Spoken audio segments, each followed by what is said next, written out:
Hello students, कैसे हैं आप लोग। आई एम रंजीत शाही। शायद आप में से कुछ लोग मुझे जानते भी होंगे। I am a chemistry teacher और लास्ट 22 ईयर से मैं IIT JEE और नीट के स्टूडेंट्स को केमिस्ट्री पढ़ा रहा हूँ। मेरी कई किताबें भी आती है केमिस्ट्री की, जो कि अरिहंत पब्लिकेशन और CBS पब्लिकेशन से पब्लिश होती है। They are very popular books of chemistry among the IIT JEE and NEET aspirants। तो आज मैं यहाँ पे आपके लिए एक नई चीज लेके आया हूँ। यूं कहें कि एक बड़ी ही क्रांतिकारी चीज मैं लेके आया हूँ आपके लिए। आपके माध्यम से आज मैं YouTube पे एक नई यात्रा की शुरुआत करने जा रहा हूँ और इस न्यू जर्नी में what I am going to do, I am going to teach you the entire 11th and 12th class chemistry through YouTube।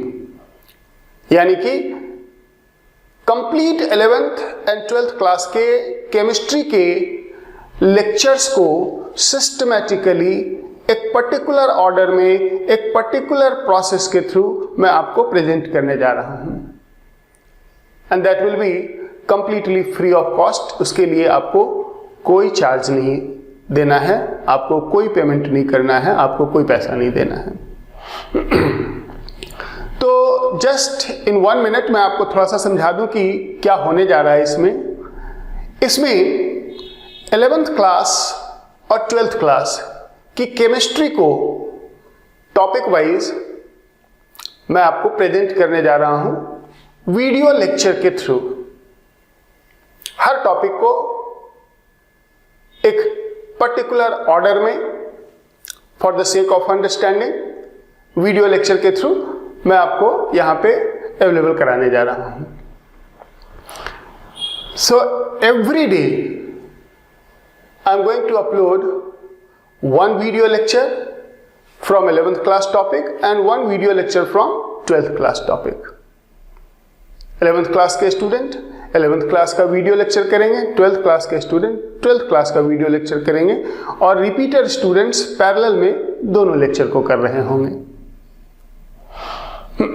Suppose करो एक पर्टिकुलर चैप्टर, हम मोल कॉन्सेप्ट की बात करते हैं, which is the first chapter of chemistry of class 11, जिसको कि NCERT में some basic concepts of chemistry के नाम से दिया गया है।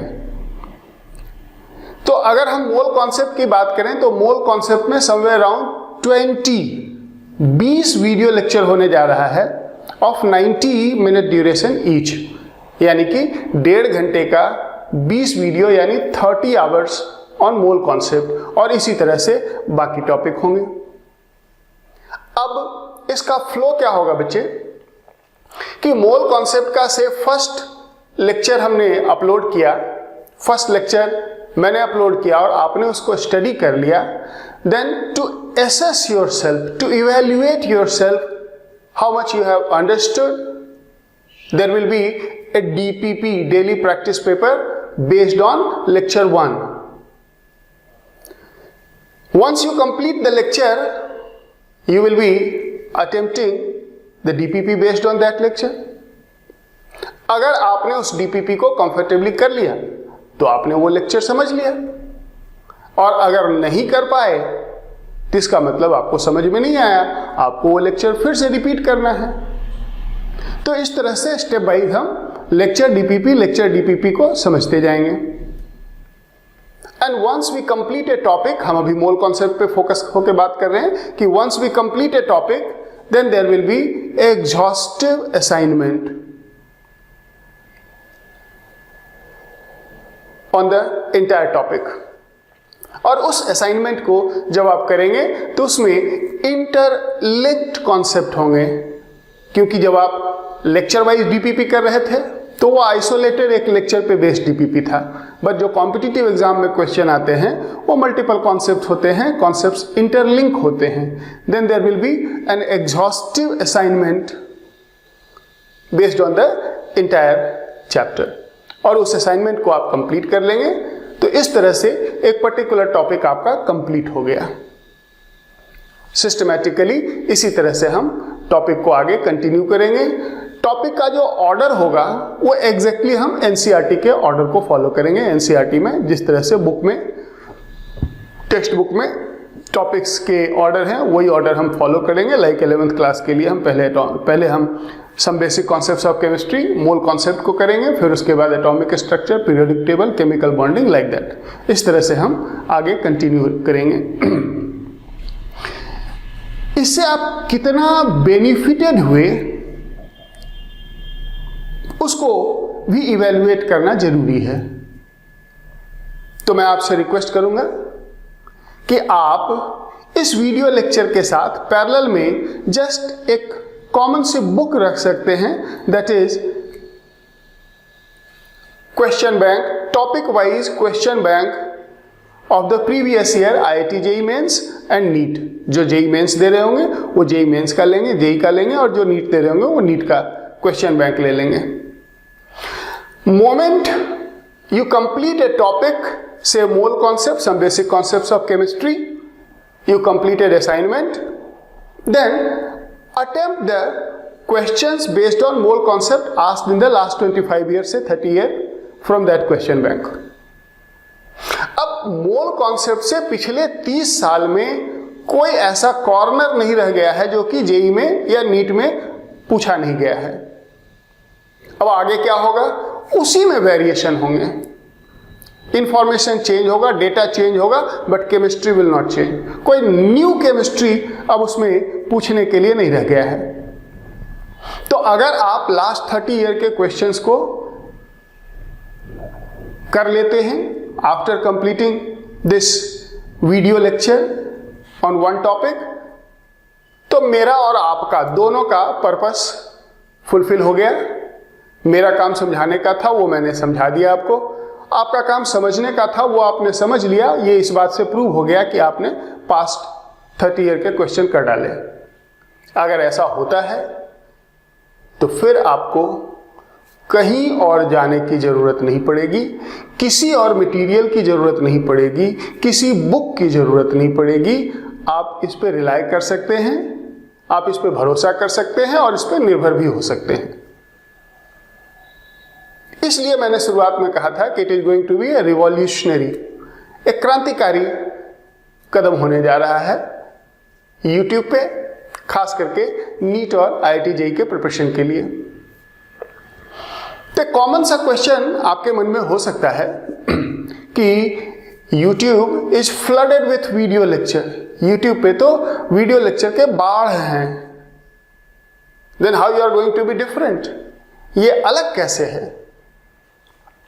I do appreciate all the works done by the great educators on YouTube. YouTube पे जिन लोगों ने भी काम किया है मैं उनकी बड़ी कदर करता हूँ, लेकिन अभी तक YouTube पे केमिस्ट्री का IIT जेई के लिए और नीट के लिए मुझे कोई सिस्टमैटिक कंटेंट नहीं मिला। अगर कोई पर्टिकुलर पॉइंट को मुझे समझना हो तो हम YouTube के सर्च बार में जाके उस पॉइंट को लिख देते हैं, हमें उस पॉइंट से रिलेटेड तो इंफॉर्मेशन मिल जाता है। लेकिन अगर सिस्टमैटिकली मुझे जीरो से स्टार्ट करना हो एज ए बिगिनर, तो मुझे नहीं मिला कोई केमिस्ट्री में ऐसा जो कि जीरो से बिगिनर्स को सिखा सके केमिस्ट्री सिस्टमैटिकली। और उस सेंस में मैंने कहा कि it is going to be revolutionary, कि इस पे आप रिलाई कर सकते हैं फ्रॉम बिगिनिंग टिल एंड। अगर आप इसको करते हैं तो आप कोई पॉइंट नहीं, आप पूरी केमिस्ट्री समझ जाएंगे, केमिस्ट्री के कॉन्सेप्ट्स को समझ जाएंगे और उसको आप डायरेक्ट प्रॉब्लम सॉल्व करने में अप्लाई करने लगेंगे। In that sense it is going to be slightly different. इस लेक्चर सीरीज का एकमात्र ऑब्जेक्टिव, एकमात्र उद्देश्य मेरा यह है कि मैं केमिस्ट्री के उस स्टैंडर्ड को सभी स्टूडेंट के पास पहुंचाऊं जिसके लिए स्टूडेंट्स लाखों रुपया खर्च करते हैं बड़े शहरों में, बड़े बड़े कोचिंग इंस्टीट्यूट ज्वाइन करके, और उसके बाद भी मेजॉरिटी एंड्स अप डिसअपॉइंटेड। तो इसके थ्रू कम से कम आपको आपके डोर स्टेप पे मैं वो केमिस्ट्री पहुंचा दूंगा जिसके लिए दूर दराज से लोग बड़े बड़े शहरों में आते हैं और बड़े बड़े कोचिंग इंस्टीट्यूट को ज्वाइन करके and spend lots of money, time and energy as well. खास करके मैं उन स्टूडेंट्स के लिए ज्यादा वरीड हूं जिनके पास मीन्स नहीं है, साधन नहीं है वहां पहुंचने का। ये उनके लिए और ज्यादा बेनिफिशियल होगा क्योंकि अब उनके पास उनके घर पे बिना कोई पैसा खर्च किए हुए उस स्टैंडर्ड का केमिस्ट्री अवेलेबल होगा जिसके लिए वो सोचते हैं या वो प्लान कर रहे होंगे कि चलो कोटा चलते हैं, दिल्ली चलते हैं, मुंबई चलते हैं, लाइक दैट। ये मैं आपको भरोसा देता हूं। तो शुरू करते हैं। मैं उम्मीद करता हूं कि मेरे इस एफर्ट को आप सभी लोग अप्रिशिएट करेंगे और मुझे सार्थक सुझाव भी देंगे ताकि मैं और बेहतर कर सकूं आपके लिए। तो शुरुआत करते हैं। आज हम 11th क्लास के फर्स्ट टॉपिक मोल कॉन्सेप्ट की शुरुआत करते हैं। 11th क्लास के फर्स्ट टॉपिक जिसको कि NCERT some basic concepts of chemistry लिखता है, बट कंपटीशन में इसको हम मोल कॉन्सेप्ट के नाम से ज्यादा जानते हैं। इस मोल कॉन्सेप्ट का जस्ट 1 मिनट में बैकग्राउंड आपको देना जरूरी समझता हूं। अगर हम 11th और 12th दोनों क्लास के केमिस्ट्री को कंबाइन कर लें तो उसमें लगभग 50% of the chemistry in both IIT JEE and NEET are physical chemistry. यानी कि कंप्लीट केमिस्ट्री की 50% फिजिकल केमिस्ट्री है, रिमेनिंग 50% में आपका ऑर्गेनिक और इनऑर्गेनिक केमिस्ट्री आ जाता है। और पूरी फिजिकल केमिस्ट्री की अंडरस्टैंडिंग मोल कॉन्सेप्ट के अंडरस्टैंडिंग पे डिपेंड करता है। तो हम कह सकते हैं कि mole concept is the backbone of entire physical chemistry, at least IIT JEE and NEET के प्रिपरेशन में। जिसको मोल कॉन्सेप्ट नहीं आता वो फिजिकल केमिस्ट्री भूल जाए। So it is going to be one of the most important chapter of chemistry.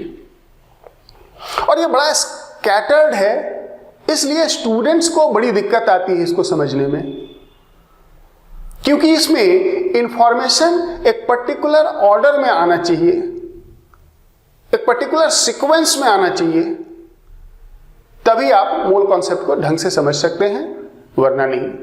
So it is going to be very very important chapter of chemistry. जैसा मैंने आपको कहा कि backbone of the entire physical chemistry, that is one thing. Second, कि हम particular chapter को NCERT के light में डिस्कस करेंगे। एनसीईआरटी के लाइट में का सेंस ये नहीं है कि एनसीईआरटी में जो है उतना ही डिस्कस करेंगे। एनसीईआरटी जस्ट एक गाइडलाइन देता है, बट वो कंप्लीट नहीं है, एटलीस्ट इन फिजिकल केमिस्ट्री।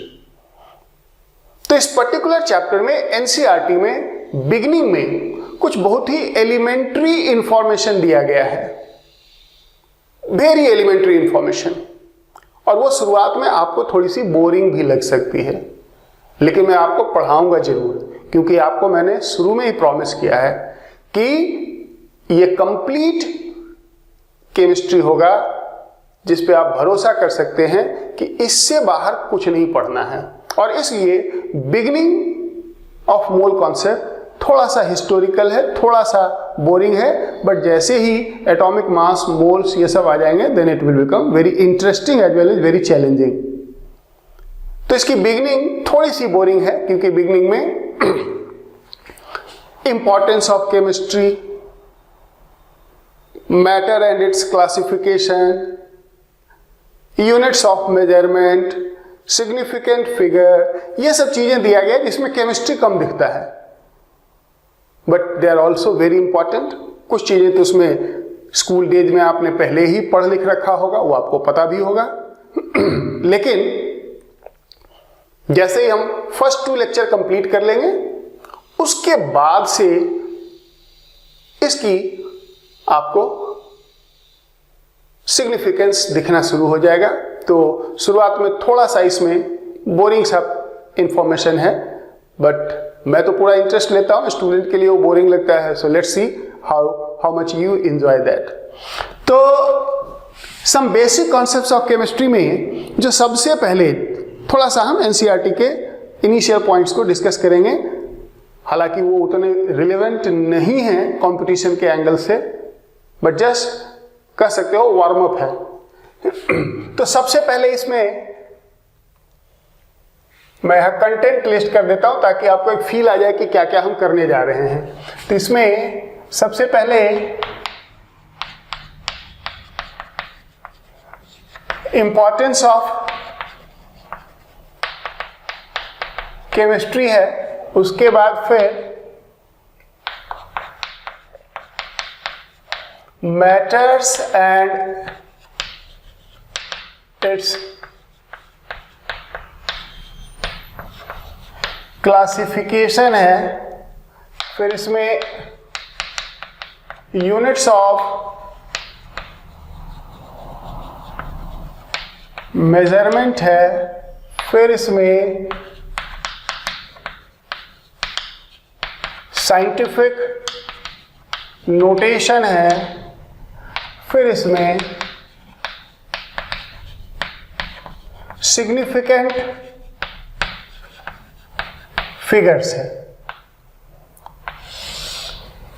यहां तक के जो टॉपिक हैं उसमें बहुत ज्यादा केमिस्ट्री नहीं है, and they are very elementary. Sometimes significant figure से एक आध क्वेश्चन जेईई मेंस में और नीट में आता है, बट बाकी ऊपर इंपॉर्टेंस ऑफ केमिस्ट्री तो वैसे ही है सब, बट एनसीईआरटी में है तो हम इसकी बात करेंगे। इसके बाद से स्टार्ट होता है बच्चे, वो है real topic of mole concept, जो कंपटीशन के लिए इंपॉर्टेंट है। वो है एटॉमिक मॉलिक्यूलर मासेस, मोल, ग्राम, एटॉमिक मॉलिक्यूलर मासेस, जिसे हम मोलर मास भी कहते हैं। फिर इसके बाद आ जाता है बच्चे laws of chemical combination, laws of chemical combination, फिर उसके बाद कैलकुलेशन बेस्ड ऑन इक्वेशन, जिसमें हम कुछ स्टोइकियोमेट्रिक कैलकुलेशन करेंगे, और इसी में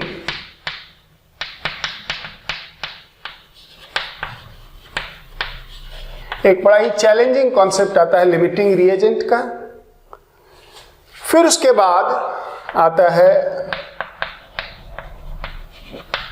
स्ट्रेंथ, जिसको कंसंट्रेशन भी कहते हैं, of solution, strength of solution. इसमें हम डिफरेंट टाइप ऑफ कंसंट्रेशन की बात करेंगे, percentage strength, molarity, mole fraction, molality, PPM strength, normality, etcetera. फिर इसके बाद कुछ हम इसमें वॉल्यूमेट्रिक कैलकुलेशन करेंगे, जिसमें कि स्ट्रेंथ ऑफ सॉल्यूशन यूज होगा। फिर इसके बाद गैसियस वॉल्यूम एट एसटीपी के बारे में थोड़ा सा जानेंगे एंड लास्ट में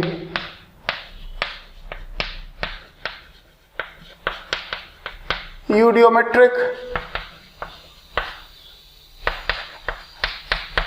एनालिसिस, जिसमें कि गैस वॉल्यूम से रिलेटेड हम स्टोइकियोमेट्रिक कैलकुलेशन करेंगे। तो ये बेसिकली कंटेंट है इस पर्टिकुलर चैप्टर का। वैसे मोल कॉन्सेप्ट में आगे लोग रेडॉक्स वगैरह भी ऐड कर लेते हैं। We are not going to do that. हम रेडॉक्स अलग से करेंगे, that is an independent and complete and very challenging chapter. तो हम इसमें ऑक्सीडेशन, रिडक्शन, रेडॉक्स वगैरह की बात बिल्कुल नहीं करेंगे। तो ये कंटेंट है। आज हम शुरुआत करते हैं थोड़ा सा, और first topic importance of chemistry को जरा सा सुन लेते हैं। हालांकि जैसा मैंने कहा कि उसका कंपटीशन में तो कोई एज सच रोल नहीं है, लेकिन एनसीईआरटी का टॉपिक है तो एक बार सुन लेंगे तो उसमें कोई हर्ज नहीं है।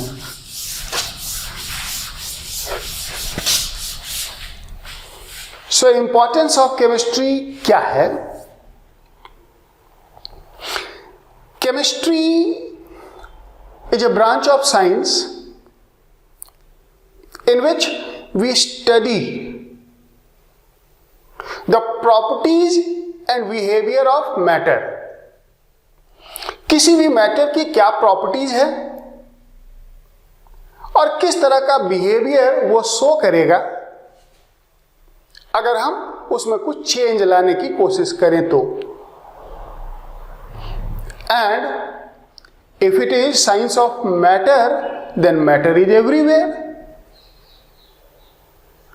and therefore the importance of chemistry is immense. There cannot be anything without chemistry.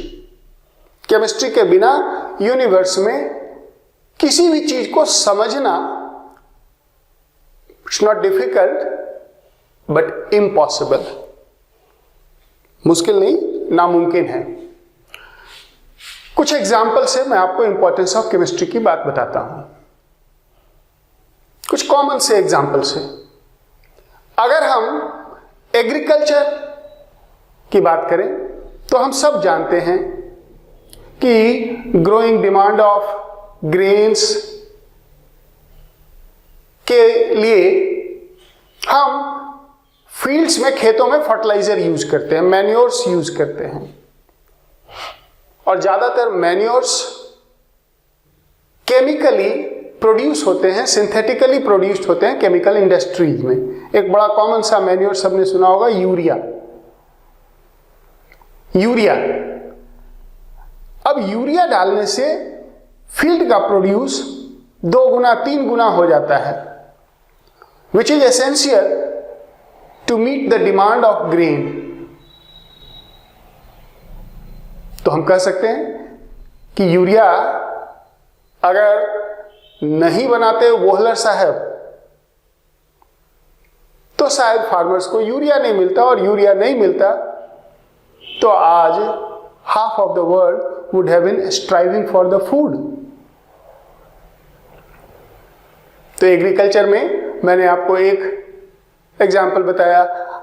आप जानते होंगे कि जब क्रॉप्स ग्रो करता है तो ढेर सारे पेस्ट का अटैक होता है उस पर, और वो हमारे क्रॉप्स को स्पॉइल कर देता है। तो पेस्ट को मारने के लिए, अपने क्रॉप्स को बचाने के लिए वी यूज पेस्टिसाइड्स। पेस्टिसाइड्स क्या है? इंडस्ट्रियली प्रोड्यूस्ड केमिकल्स हैं। तो हम समझ सकते हैं कि how important is chemistry in the field of agriculture. अब आ जाओ मेडिसिन की बात करो। You must be knowing that all medicines, whether it is allopathic medicines और homeopathic medicines, they are all chemicals. and they are all synthetically produced chemicals.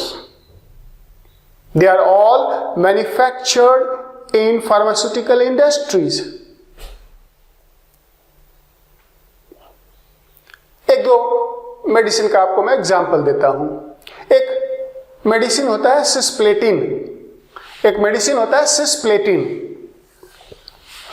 एक medicine होता है टेक्सॉल. ये सब कैंसर थेरेपी में, कीमोथेरेपी में यूज होता है उन पेशेंट के लिए जिनको कैंसर हो जाता है. आप सब लोग जानते होंगे कितना डेंजरस डिजीज है कैंसर, जिसका नाम सुनते ही डर लगता है. But science has grown up to the level that even the cancer can be controlled to a larger extent.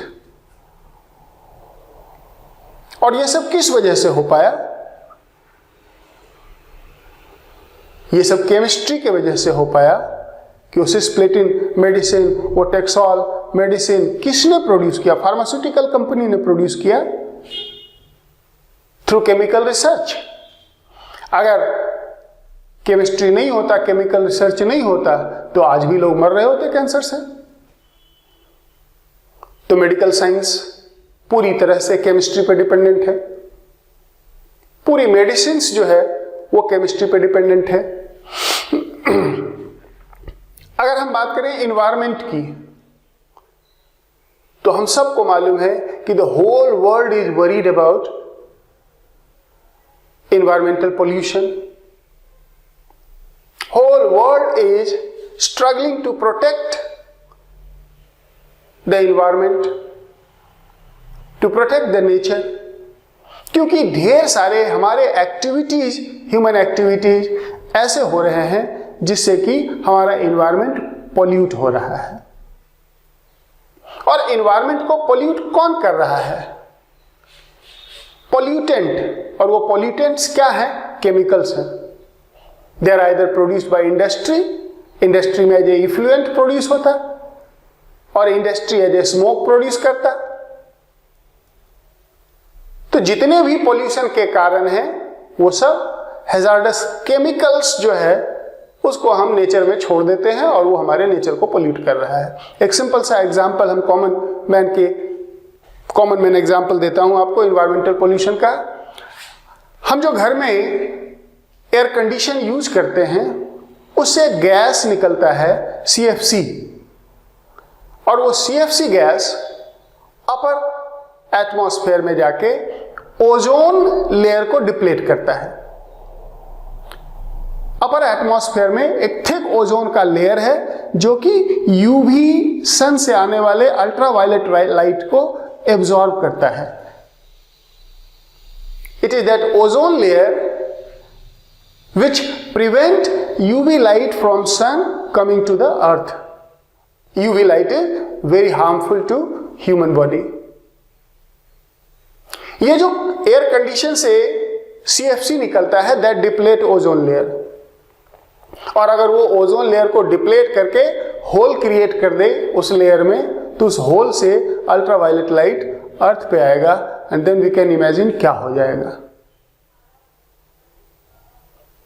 Now the chemistry has given the alternative to CFC, और आज के डेट में ढेर सारे CFC के अल्टरनेटिव्स आ गए हैं जो कि इन्वायरमेंट को प्रोटेक्ट कर रहे हैं. अगर हम बात करें इलेक्ट्रॉनिक्स एंड कंप्यूटर की, तो पूरी इलेक्ट्रॉनिक्स वर्ल्ड सेंटर्ड है अराउंड सेमीकंडक्टर, और सेमीकंडक्टर किससे बनता है? सिलिकॉन से. And silicon is not available in the pure form naturally. Silicon is extracted from silica sand. What allows us the separation of silicon from silica? Chemistry. तो अगर chemistry नहीं होता, separation technique develop नहीं होता, तो silicon नहीं मिलता दुनिया को, और सिलिकॉन नहीं मिलता दुनिया को तो सेमीकंडक्टर नहीं बनता, और सेमीकंडक्टर सुपरकंडक्टर नहीं बनता. तो आज हम काफी चीजों से महरूफ होते, हमें मालूम नहीं होता उनके बारे में. तो इंपॉर्टेंस ऑफ केमिस्ट्री में मुझे लगता है इतना काफी है, लेकिन मैं जितना भी बात करूं I can speak on the importance of chemistry continuously for more than 4 hour, और तब भी that would be a drop in ocean, क्योंकि केमिस्ट्री का इंपॉर्टेंस इतना ज्यादा है. So let's move to next topic, that is matter and its classification. जैसा मैंने आपको शुरू में कहा, थोड़ा सा पेशेंस रखना, क्योंकि शुरुआत में ये सब बिल्कुल थोड़ी सी कहानी जैसा चीजें हैं, बट इमीडिएटली थोड़ी देर बाद मोस्ट लाइकली 3rd लेक्चर से केमिस्ट्री बड़ी चैलेंजिंग हो जाएगी और आपको बड़ी मेहनत करनी पड़ेगी उसको मैनेज करने के लिए. So let's start.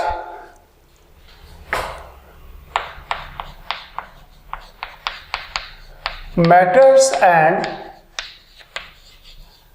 It's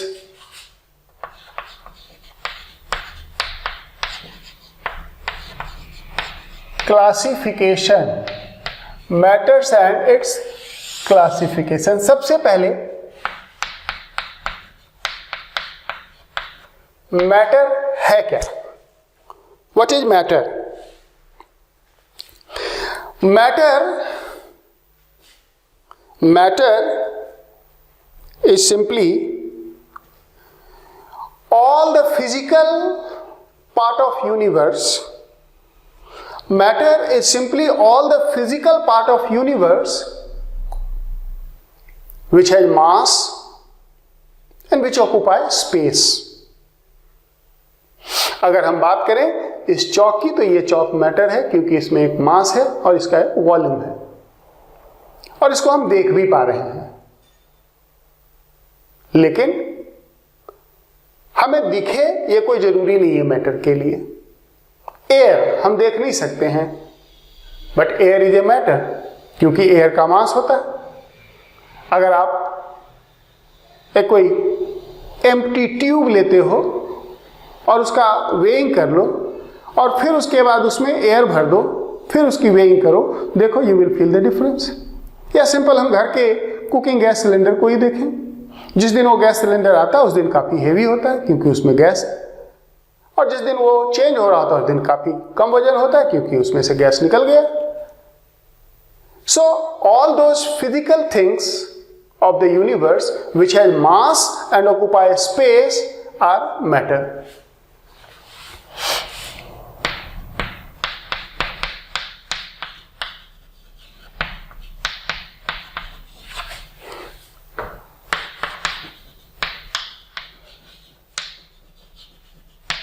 which occupy, which has mass and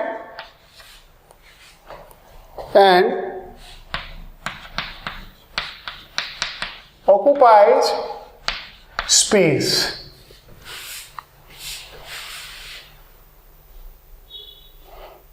That's called matter. So chemistry is basically the study of properties and behavior of matter.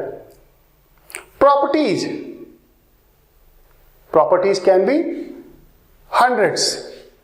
कि अगर कोई मैटर है तो मैटर सॉलिड है कि लिक्विड है कि गैस है, दैट इज ए प्रॉपर्टी. कि उसका स्टेट क्या है. सफेद है कि पीला है कि नीला है कि काला है, कलर, उसकी प्रॉपर्टी. टेस्ट किया, खट्टा है कि मीठा है कि कड़वा है, दैट इज प्रॉपर्टी. स्मेल किया, कैसा उसका स्मेल है, दैट इज प्रॉपर्टी. तो ये एक मैटर है, इसकी क्या प्रॉपर्टी है, सॉलिड है, क्या कलर है, व्हाइट है, ये सब इसकी प्रॉपर्टी हो गई. और बिहेवियर कि अगर ये किसी दूसरे मैटर के कांटेक्ट में आए तो क्या चेंज शो करेगा. सपोज करो इस चौक को मैं पानी में डाल दूं, then it will absorb water, that is its behaviour. So chemistry is going to be the study of properties and behaviour of matter. सबसे पहले हम मैटर को क्लासिफाई करते हैं, that is classification of matter. तो शुरू करते हैं मैटर को क्लासिफाई करना हम लोग।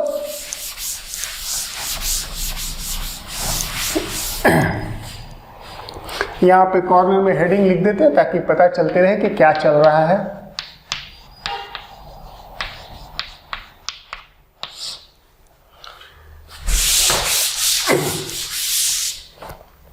So matter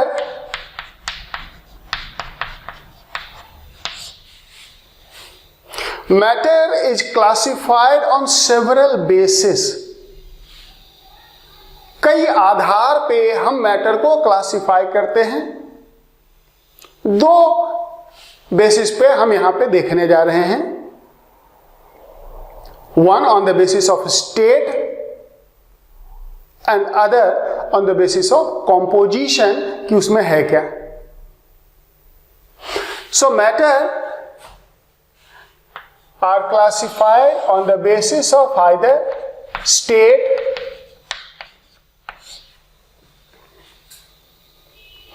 and that's very simple, that on the basis of state हम मैटर को 3 क्लास में डिवाइड करते हैं, सॉलिड, लिक्विड एंड गैस। ये सब आप बचपन से पढ़ते आ रहे हैं, लेकिन एनसीईआरटी में है इसलिए बोलना पड़ता है। तो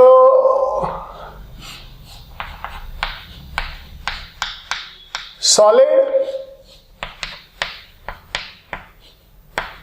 लिक्विड एंड गैस। अब इनके क्या प्रॉपर्टी है वो आप बचपन से सुनते आ रहे हो, यहां पे मैं जस्ट एक बार बोल दे रहा हूं, लिखूंगा नहीं।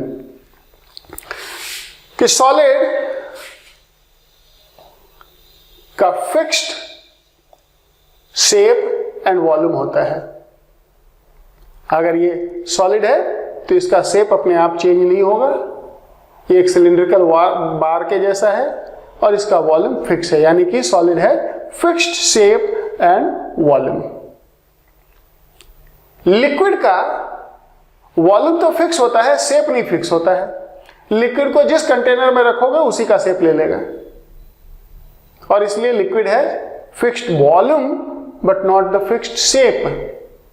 गैस का न शेप फिक्स है न वॉल्यूम फिक्स है। अगर आप 5 ग्राम ऑक्सीजन लेते हो, उसको जिस कंटेनर में रखोगे वो कंटेनर का वॉल्यूम गैस का वॉल्यूम होगा, यानी कि उसका वॉल्यूम फिक्स नहीं है और उसका शेप भी फिक्स नहीं है। जिस शेप के कंटेनर में रखोगे वो पूरा कंटेनर गैस फिल करेगा, और इसलिए उसका शेप कंटेनर का शेप हो जाएगा। लेकिन जो थोड़ा दूसरा क्लासिफिकेशन है वो इंपॉर्टेंट है थोड़ा सा, that is classification on the basis of composition।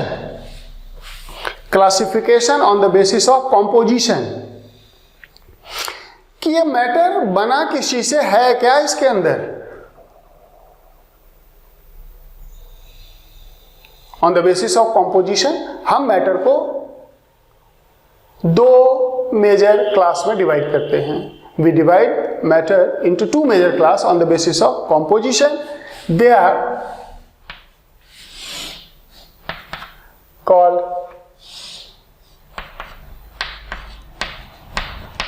pure and mixture। Pure and mixture। Pure matter can be a pure element or a pure compound। Example से देखो, अगर हम बात करते हैं प्योर आयरन की, तो pure iron metals are all elemental atomic, metals में प्योर एटम होते हैं। तो अगर प्योर आयरन लेंगे तो उसमें सिर्फ हमें आयरन के एटम्स मिलेंगे, आप उसको फर्दर सब डिवाइड नहीं कर सकते। लेकिन अगर कोई कंपाउंड लेते हैं, सपोज करो हम सोडियम क्लोराइड लेते हैं, तो सोडियम क्लोराइड एक कंपाउंड है बट वो भी प्योर है, यानी कि पूरा NaCl कंपाउंड से ही वो मैटर बना है, but that can be divided further into sodium and chlorine.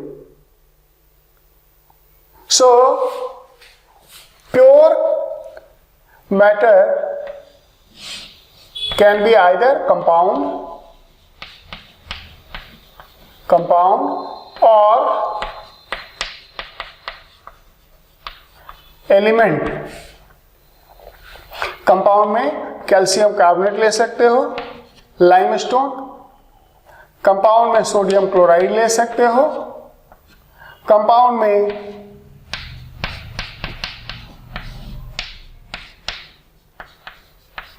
Glucose ले सकते हो.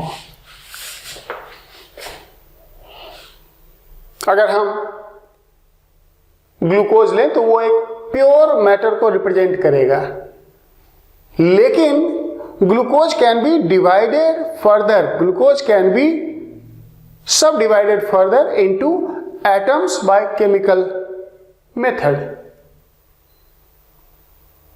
क्योंकि ग्लूकोज के अंदर कार्बन भी है, हाइड्रोजन भी है, ऑक्सीजन भी है, तो यह कंपाउंड हुआ.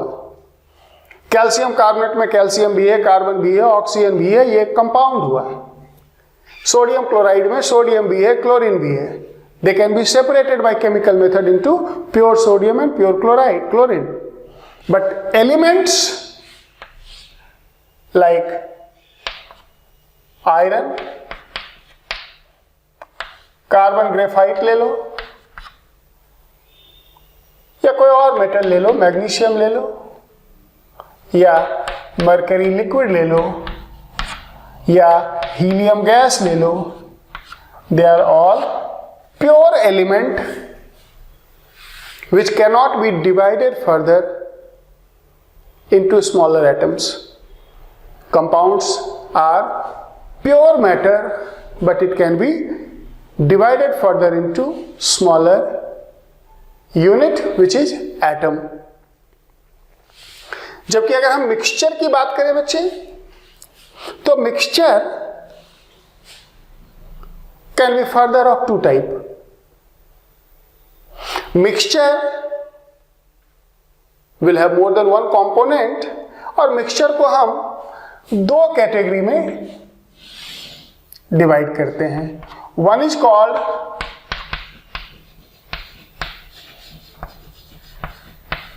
homogeneous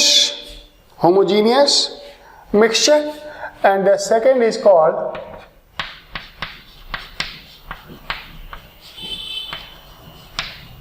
heterogeneous mixture. Homogeneous and heterogeneous mixture. Homogeneous mixture and heterogeneous mixture. Homogeneous mixture का कॉम्पोजिशन यूनिफॉर्म होगा. एक एग्जाम्पल से समझते हैं.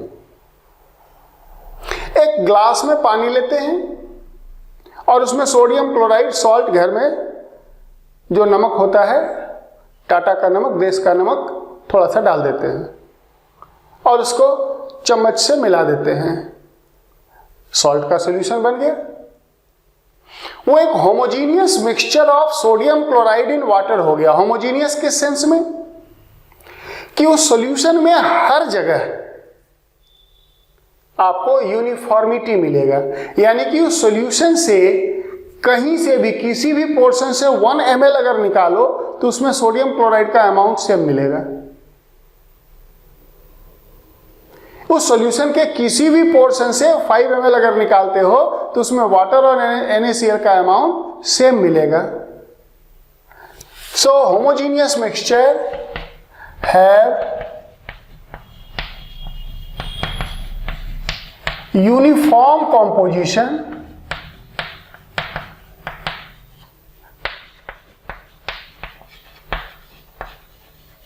everywhere. जैसे NaCl solution in water, glucose in water,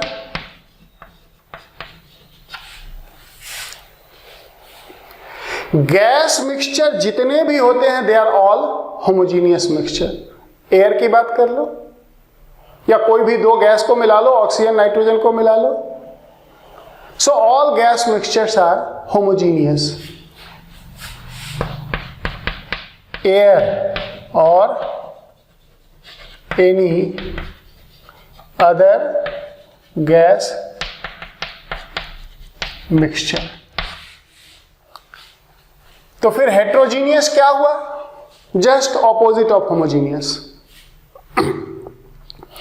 heterogeneous mixture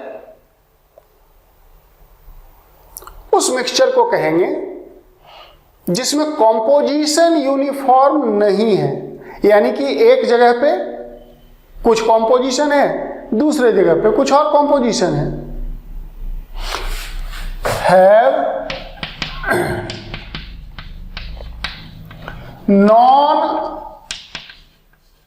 uniform composition, have non-uniform composition।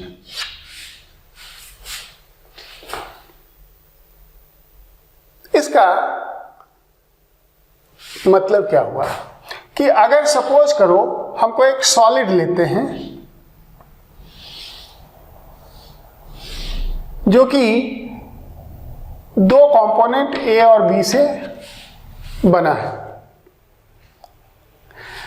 अगर इस portion का एनालिसिस करते हैं और इसमें मान लो 20% ए और 80% बी है, और इस पोर्शन का एनालिसिस करते हैं तो मान लो इसमें 40% ए और 60% बी है, that is non uniform composition. यहां और यहां पे ए का परसेंटेज डिफरेंट आ रहा है, दैट इज हेट्रोजीनियस मिक्सचर। इसका एग्जाम्पल हम ले सकते हैं स्टोन्स का।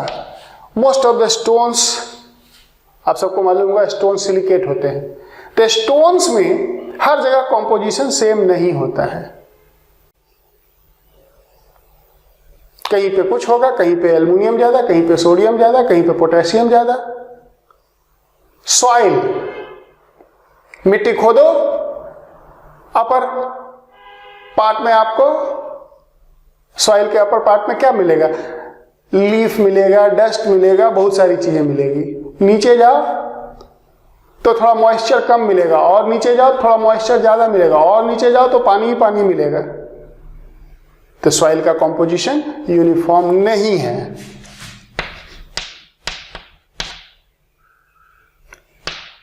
और क्या ले सकते हैं? डर्टी वाटर, गंदा पानी,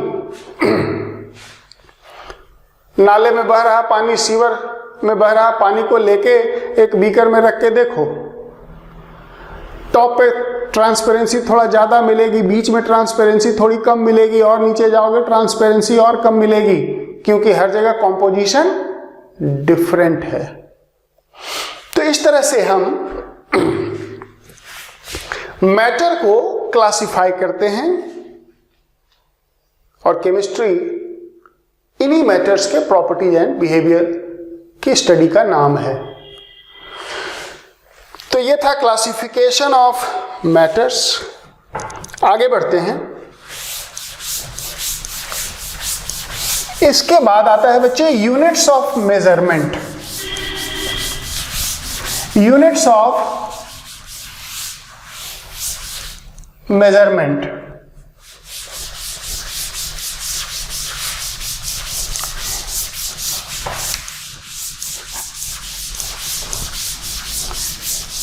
यूनिट्स ऑफ मेजरमेंट।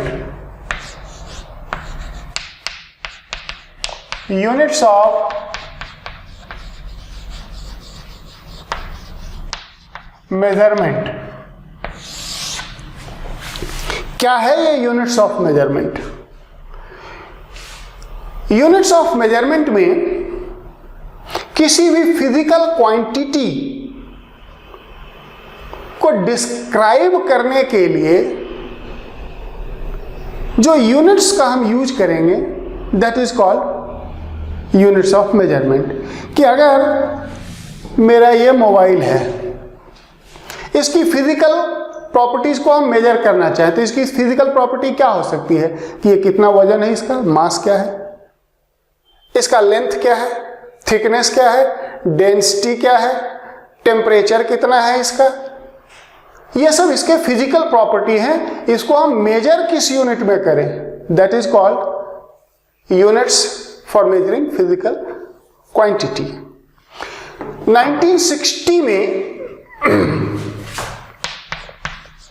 1960 में एक इंटरनेशनल एग्रीमेंट हुआ बच्चे, दुनिया के सभी विद्वान लोग मिलके और आपस में ये सहमति जताई, एग्री हुए कि ये 7 units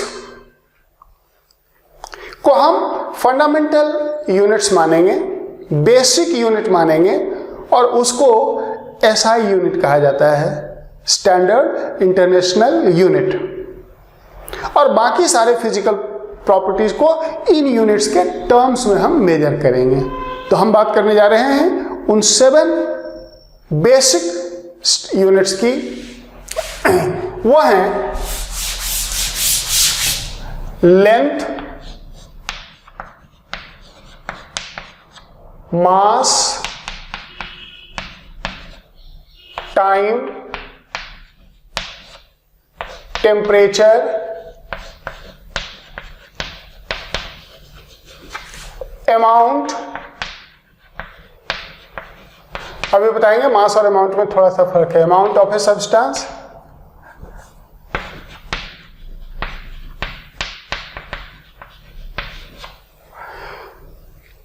amount of a substance 1 2 3 4 5, then current and luminous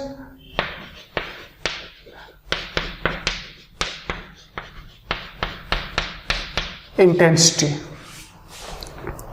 Length, mass, time, temperature, amount and current and luminous intensity, इन सबको बेसिक यूनिट्स ऑफ मेजरमेंट कहा जाता है। इनके यूनिट्स क्या क्या हैं जरा सा देख लें। तो लेंथ को मेजर किया जाता है एसआई सिस्टम में बाय द यूनिट मीटर, और इसके लिए जो सिंबल यूज होते हैं वो स्मॉल m होता है। मास के लिए हम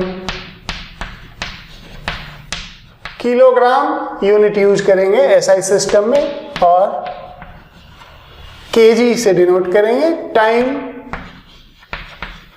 सेकेंड को स्मॉल एस से डिनोट करते हैं।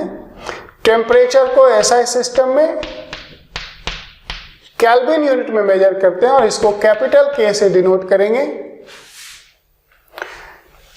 अमाउंट ऑफ सब्सटेंस, केमिस्ट्री में अमाउंट को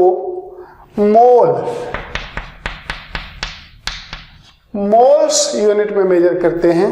5 मोल, 10 मोल, 50 मोल, 100 मोल, 2 मोल, और इसे सिंपली MOL से डिनोट किया जाएगा। करंट एम्पियर से और कैपिटल ए से डिनोट करेंगे। और ल्यूमिनस इंटेंसिटी को कैंडेला और इसे CD से डिनोट किया जाएगा। तो ये है फिजिकल क्वांटिटी। ये 7 फिजिकल क्वांटिटी को स्टैंडर्ड फिजिकल क्वांटिटी माना गया है, बेसिक फिजिकल क्वांटिटी, और इसके मेजरमेंट के लिए इंटरनेशनली ये एग्री किया गया कि ये एक कॉमन यूनिट होगा पूरी दुनिया में जिसको हम स्टैंडर्ड इंटरनेशनल यूनिट कहेंगे। बाकी सभी फिजिकल क्वांटिटीज इनसे डिराइव होंगे, जैसे volume metre cube, density kg per metre cube, हम आगे उसकी बात करेंगे। तो ये हैं 7 standard basic units of measurement. आगे बढ़ते हैं। इसके बाद आता है scientific notation. Scientific notation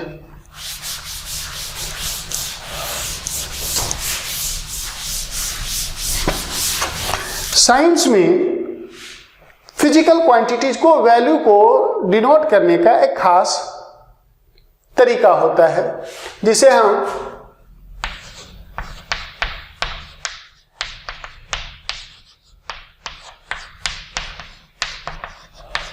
scientific notation कहते हैं।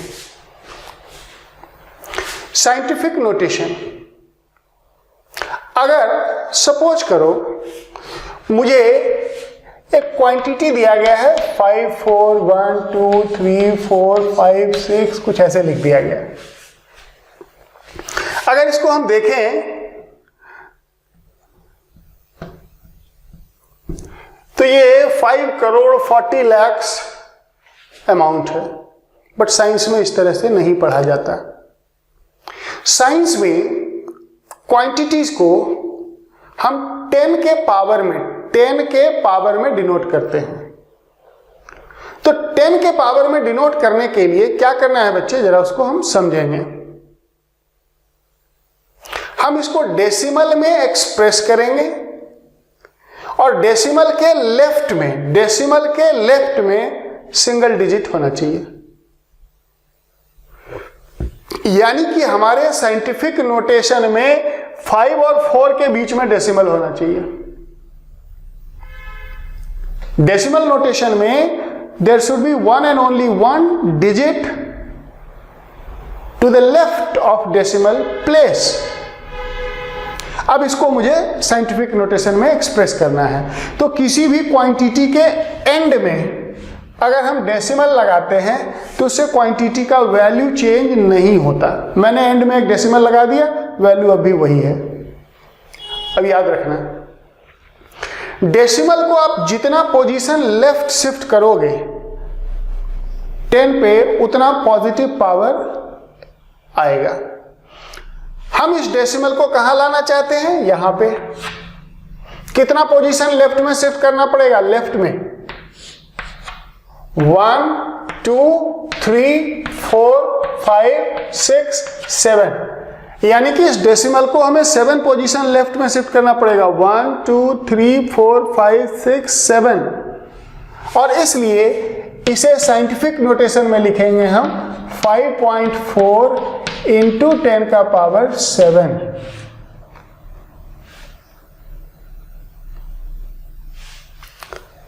क्या सीखा? डेसिमल को जितना पोजीशन लेफ्ट शिफ्ट करेंगे 10 का उतना ही पॉजिटिव पावर होगा। मतलब ये हुआ कि अगर कहीं पे 3 4 2 9 0 0 0 0 0 0 0 इसको मुझे लिखना हो साइंटिफिक नोटेशन में, तो क्या करेंगे, यहां पे एक डेसिमल लगाएंगे और फिर देखेंगे कितना पोजीशन लेफ्ट में शिफ्ट करना है। और क्राइटेरिया क्या है कि डेसिमल के लेफ्ट में सिंगल डिजिट होना चाहिए। तो डेसिमल के लेफ्ट में अगर सिंगल डिजिट होना चाहिए तो हमें यहां पे चाहिए डेसिमल। तो 1 2 3 4 5 6 7 8 9 10 पोजीशन मुझे डेसिमल को लेफ्ट में ले जाना पड़ेगा, और इसलिए ये हो जाएगा 3.429 इंटू 10 का पावर 10। 1 2 3 4 5 6 7 8 9 10, ये हो गया इसका साइंटिफिक नोटेशन। अब मान लो क्वांटिटी लेस देन 1 है, कुछ इस तरह से 0.000000000325, ये कोई क्वांटिटी है which is a very very small quantity. हम इसे साइंटिफिक नोटेशन में एक्सप्रेस करना चाहते हैं, तो तो हमें डेसिमल को अब राइट शिफ्ट करना पड़ेगा, और डेसिमल के लेफ्ट में सिंगल डिजिट चाहिए। इट मीन्स हमें डेसिमल को यहां लाना पड़ेगा, और अगर डेसिमल को यहां पे लाना है तो कितने पोजीशन शिफ्ट करने पड़ेंगे डेसिमल को? 1 2 3 4 5 6 7 8 9 10 11 12 पोजीशन डेसिमल को हमें राइट को शिफ्ट करना पड़ेगा। लेफ्ट को शिफ्ट किया तो पॉजिटिव पावर, और डेसिमल अगर राइट जाएगा तो जितना पोजीशन राइट जाएगा उतना ही 10 का निगेटिव पावर हो जाएगा। यानी कि इसका वैल्यू क्या, इसको साइंटिफिक नोटेशन में हम क्या लिखेंगे बच्चे? हम लिखेंगे इसे 3.25 इंटू 10 टू द पावर, फिर से काउंट कर लो, 1 2 3 4 5 6 7 8 9 10 11 12 हुआ ना? 1 2 3 4 5 6 7 8 9 10 11 12 minus 12,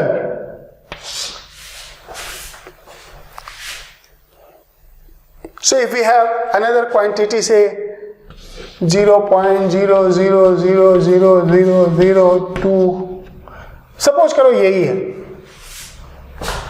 तो मुझे तो डेसिमल यहां लगाना चाहिए, क्योंकि डेसिमल के लेफ्ट में सिंगल डिजिट चाहिए। तो कितना पोजीशन इसको शिफ्ट करना पड़ेगा मुझे राइट में? 1 2 3 4 5 6 7, so it will be 2 into 10 raised to the power minus 7. That is the scientific notation. अब साइंस में ये जो 10 के पावर्स हैं बच्चे, उनके लिए स्पेशल सफिक्स दिया गया है कि जैसे 10 का पावर +12 हो गया तो उसको हम टेरा कहेंगे, 10 का पावर 9 हो गया तो उसको हम गीगा कहेंगे। कहते हैं ना इतने गीगाबाइट का हमारा हार्ड डिस्क है, इतने टेराबाइट का हार्ड डिस्क है, तो टेरा गीगा ये सब क्या है? They are all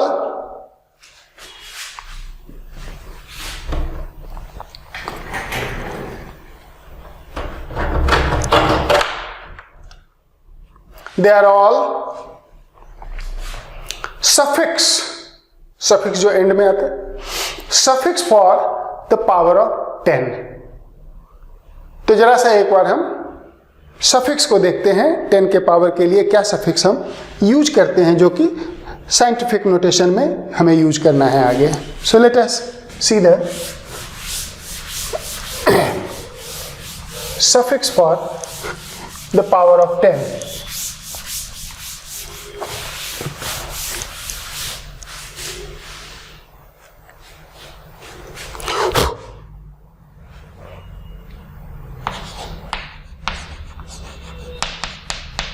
Suffixes for power of 10। पहले पॉजिटिव वाला देखते हैं। तो स्टार्ट होता है 10 का पावर 24 से।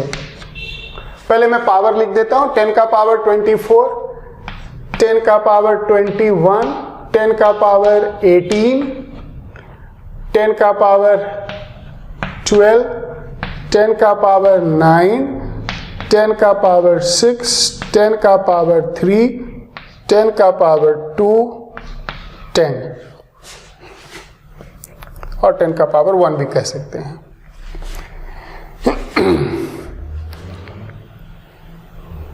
तो 10 का पावर 24 के लिए, 10 का पावर 24 के लिए यूज होता है सफिक्स जिसे बोलते हैं योटा। एक बार जरा लिख लेते हैं, फिर देखते हैं इसमें क्या ट्रिक है। योटा, जेटा, 10 का पावर 18 के लिए यूज होता है एक्सा, 12 के लिए यूज होता है टेरा, 9 के लिए यूज होता है गीगा, 6 के लिए यूज होता है मेगा, 3 के लिए यूज होता है किलो, 2 के लिए यूज होता है हेक्टो, 10 के लिए यूज होता है डेका। और इन सब के लिए बच्चे नोटेशन भी यूज होता है। एक बार मैं नोटेशन लिखता हूं पहले। Yotta capital Y, zetta capital Z, exa capital E. यहाँ पे 10 का पावर 15 भी हम लिख सकते हैं। तो 10 का पावर 15 के लिए पेंटा यूज होता है और कैपिटल पी। टेरा टी, गीगा जी, मेगा एम, किलो स्मॉल के, hecto small H, Deka small D A. देखो 10 का पावर 12 के आगे तो याद रहता है यूजुअली, ये टेराबाइट, गीगाबाइट, ये सब तो मेगाबाइट पता ही होता है सबको। किलो, हेक्टो, डेका, ये सब तो पता ही है। मेन यही 4 यूज करना है। और अगर देखें तो इन सब के एंड में ए लग रहा है। योटा, जेटा, एक्सा, पेंटा, टेरा, गीगा, मेगा, किलो और हेक्टो को छोड़ दो। तो क्योंकि इसका कुछ निगेटिव पावर के साथ रिलेशन है, इसका निगेटिव पावर के साथ भी कुछ रिलेशन है, जिससे कि हम इसको आसानी से याद रख सकते हैं। 10 का पावर -24 से स्टार्ट होगा, 10 का पावर -21, 10 का पावर -18, 10 का पावर -15, -15, 10 का पावर -12, 10 का पावर -9, 10 का पावर -6, 10 का पावर -3, 10 का पावर -2 एंड 10 का पावर -1। 10 का पावर -24 के लिए यूज होता है ऑक्टो, और 10 का पावर -21 के लिए जेप्टो, और 10 का पावर -18 के लिए यूज होता है ऑटो।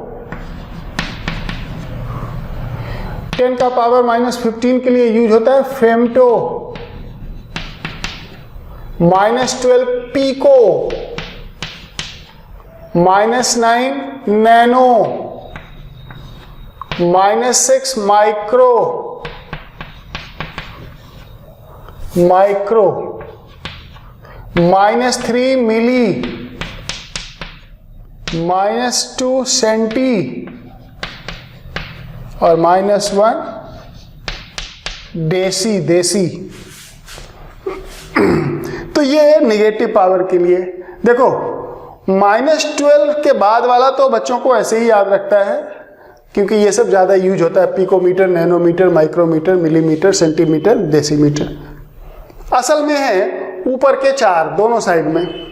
तो अगर देखो तो इधर सभी में निगेटिव वाले के सभी का एंड हो रहा है ओ में, योक्टो, Zepto, auto, femto.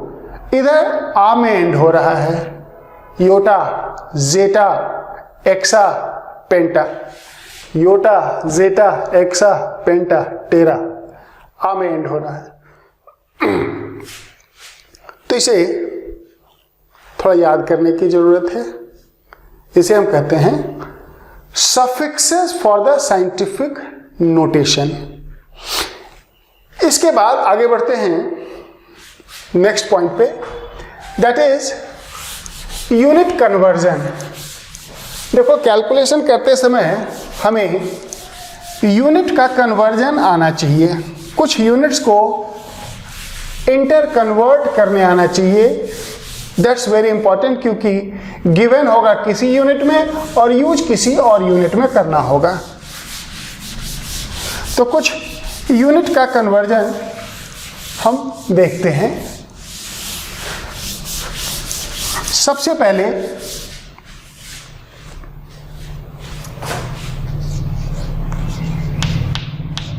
units and its conversion.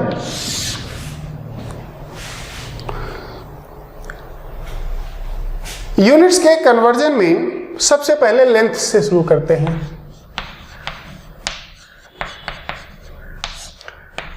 हम सब जानते हैं 1 मीटर जो कि स्टैंडर्ड यूनिट है, ये 100 सेंटीमीटर होता है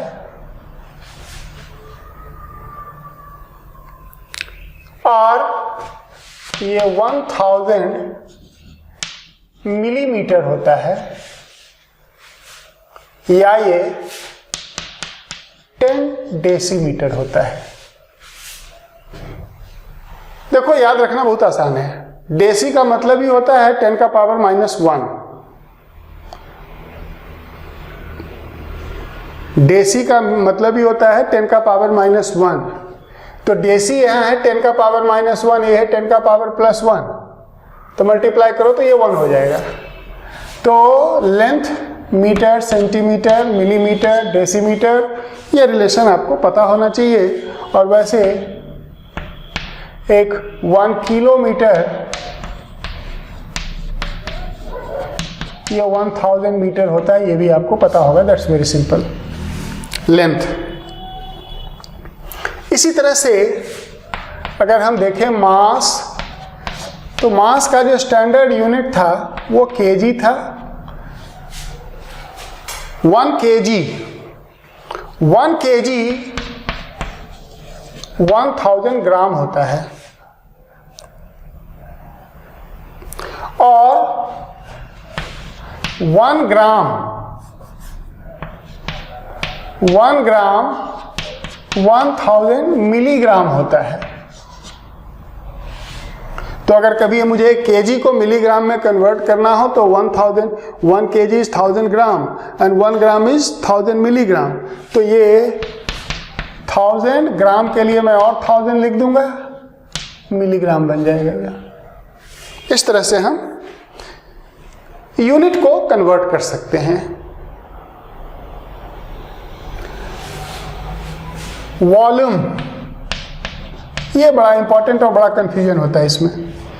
वॉल्यूम अगर हम एसआई यूनिट में देखें तो एसआई यूनिट में वॉल्यूम होगा मीटर क्यूब में। तो 1 मीटर क्यूब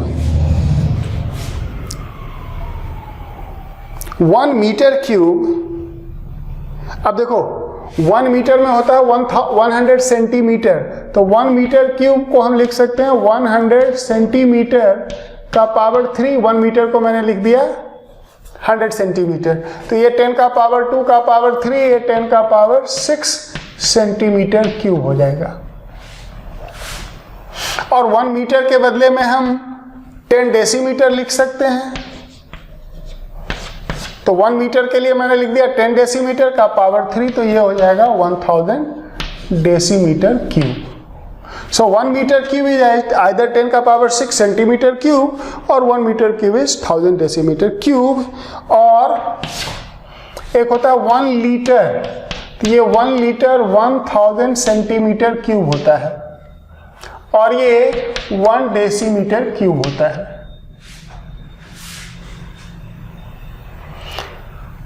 तो अगर 1 मीटर क्यूब बताना हो तो ये 1000 डेसीमीटर क्यूब, ये 1000 लीटर भी है, क्योंकि 1 लीटर 1 डेसीमीटर क्यूब है। तो ये सब कन्वर्जन थोड़ा सा हमें करना पड़ेगा। एक दो और यूनिट एंड कन्वर्जन जरा सा हम देख लें।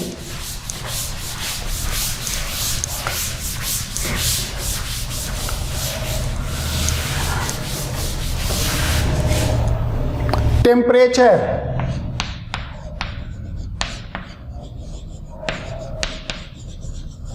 टेम्परेचर जिसको कि स्टैंडर्ड नोटेशन T से डिनोट किया जाएगा।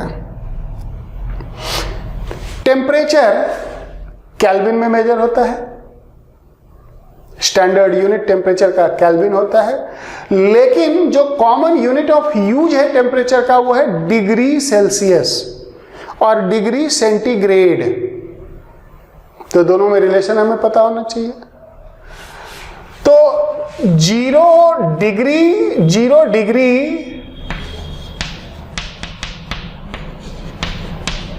सेंटीग्रेड और 0 डिग्री सेल्सियस भी इसको कह सकते हो, जिसको आप सिंपली ऐसे लिखते हो, ये 273.15 केल्विन होता है।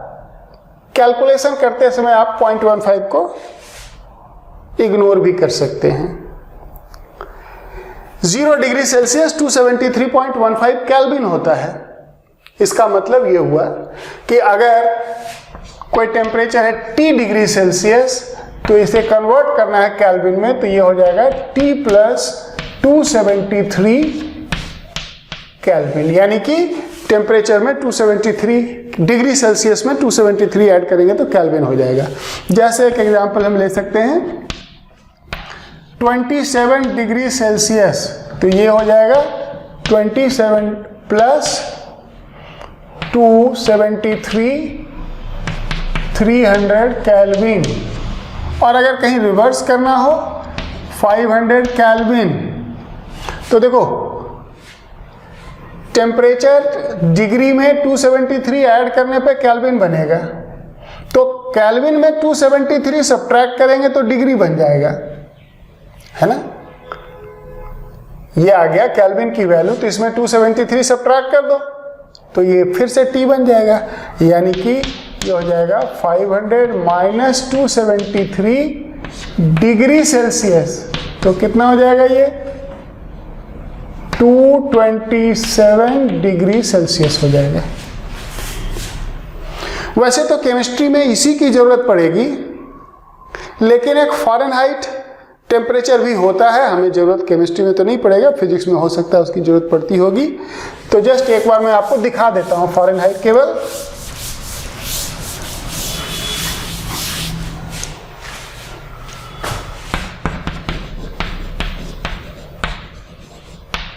फ़ारेनहाइट टेम्परेचर, जिसको कि डिग्री फ़ारेनहाइट से डिनोट किया जाता है। तो अगर डिग्री सेल्सियस और डिग्री फ़ारेनहाइट में रिलेशन देखना हो, तो डिग्री फ़ारेनहाइट क्या होता है 9/5 टाइम्स डिग्री सेल्सियस प्लस 32 होता है, यानी कि डिग्री सेल्सियस को 9/5 से मल्टीप्लाई करके 32 ऐड कर दो तो फ़ारेनहाइट बन जाता है। एक एग्जांपल से इसको हम समझ सकते हैं कि 10 डिग्री सेल्सियस है, इसको हम फ़ारेनहाइट में चेंज करना चाहते हैं, तो इसका डिग्री फ़ारेनहाइट क्या हो जाएगा 9/5 इंटू 10 प्लस 32, ये देखो हो गया 18 प्लस 32 50 डिग्री फ़ारेनहाइट। लेकिन डिग्री फ़ारेनहाइट हम कम ही यूज करते हैं, ये केमिस्ट्री में नहीं आता और ये ऐसा यूनिट है भी नहीं। लास्ट में एक प्रेशर के बारे में 1 मिनट सुन लो।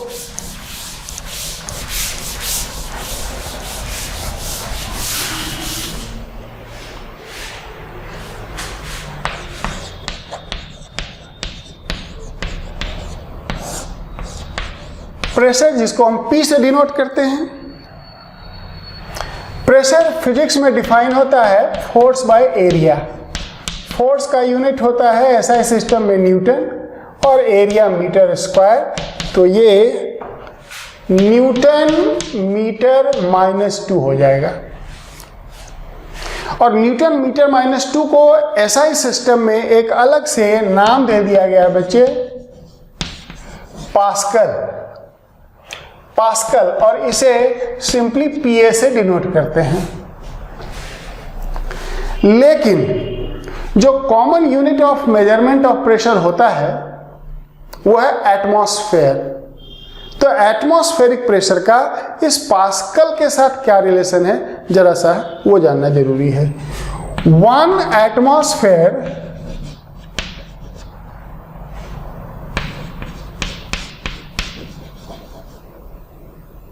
1 एटमॉस्फेयर, जिसे कि हम एटमॉस्फेरिक प्रेशर भी कहते हैं, ये बेसिकली होता क्या है? ये होता है दैट इज, इसको ऐसे लिखते हैं, equivalent to 76 centimetre of mercury. मतलब ये हुआ कि अगर किसी कॉलम में हम मरकरी रखें और मरकरी, मान लो इसमें मरकरी है, अगर इसका मरकरी का लेंथ 76 सेंटीमीटर है, तब ये जो नीचे प्रेशर लगा रहा होगा, ये जो प्रेशर लगा रहा होगा कहाँ पे? यहाँ पे, उसे कहते हैं 1 atmosphere. So 1 atmosphere is actually the pressure given by 76 centimetre of mercury column at 0 degree Celsius. इन सब के बारे में मैं काफ़ी डिटेल में आपको पढ़ाऊंगा जब हम स्टेट्स ऑफ मैटर की बात करेंगे, लेकिन अभी जस्ट एक फर्स्ट हैंड इंफॉर्मेशन है। 76 सेंटीमीटर ऑफ मरकरी कॉलम, और इसको हम 760 मिलीमीटर ऑफ मरकरी भी बोलते हैं, और इसे हम 760 टॉर भी बोलते हैं। 760 टॉर ये टॉर्सिली साइंटिस्ट के नाम से आया है। तो 1 एटमॉस्फेयर को इस तरीके से लिखते हैं, और ये अगर हम पास्कल में कन्वर्ट करें 1 एटमॉस्फेयर को, तो ये 101,325 पास्कल होता है। बट कैलकुलेशन पर्पस के लिए इसको हम राउंड ऑफ कर देते हैं, ये 10 का पावर 5 पास्कल हो जाता है। सो 1 atmosphere is approximately 10 raised to the power 5 pascal. तो ये कुछ बेसिक सा इंफॉर्मेशन आज मैंने आपको दिया है फर्स्ट लेक्चर में। सेकेंड लेक्चर में भी मैं आपको पकाऊंगा, केमिस्ट्री उसमें भी कम दिखेगा, बट याद रखना they are very very important. Second lecture में मैं आपको significant figure, accuracy, precision, significant figure, rounding off, ये सब आपको पढ़ाऊंगा, सिखाऊंगा, और फिर मैं आपको बताऊंगा कि उसमें से किस तरह के क्वेश्चन आते हैं। कुछ क्वेश्चन आपको प्रीवियस ईयर का भी मैं एक आध दिखाऊंगा। देन आफ्टर केमिस्ट्री स्टार्ट हो जाएगा, atomic mass, molecular mass and all. So thank you for today. Keep reading and enjoy it. Thank you.